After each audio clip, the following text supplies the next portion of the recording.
अध्यक्ष महोदय, हा अतिशय गंभीर आणि अनेक वर्ष महाराष्ट्रात चर्चेला जाणारा प्रश्न आहे. मला आरोग्य मंत्र्यांना ह्या निमित्ताने एक विनंती करायची आहे की तंत्रज्ञान अतिशय आता प्रगत झालेलं आहे.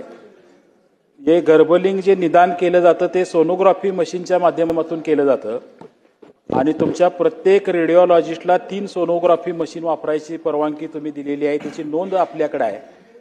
तर या सगळ्या सोनोग्राफी मशीन्स ह्या एकत्र डाटा सेंटरच्या माध्यमातून आपण जर जोडू शकला आणि त्याच्यावर तपासणी झालेल्या प्रत्येक महिलेचं रेकॉर्ड आणि त्याचं ऑडिट, त्यामध्ये किती महिला गर्भवती आढळल्या होत्या आणि ज्यानंतर ज्यांचं बाळंतपण झालं नाही किंवा ज्या प्रसूत झाल्या नाहीत आणि त्यांच्या बाबतीत नेमकं काय घडलं, म्हणजे उलट तपास करणारी एक यंत्रणा.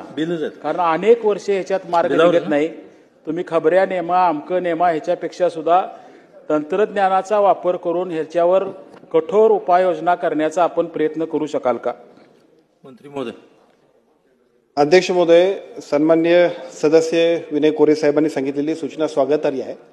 ज्या सुधारणा करण्यासाठी यापूर्वी सुद्धा सभागृहात आम्ही सांगितलं, त्यामध्ये याही सूचनांचा विचार करून आम्ही एक चांगल्या पद्धतीची टेक्नॉलॉजी आपण आणतो. हे आहे गोकुळचं श्रीखंड, अगदी जिभेवर रेंगाळणार. जिभेवरच नाही तर मनावरही रेंगाळणार. गोकुळ श्रीखंड, मनावर रेंगाळणार.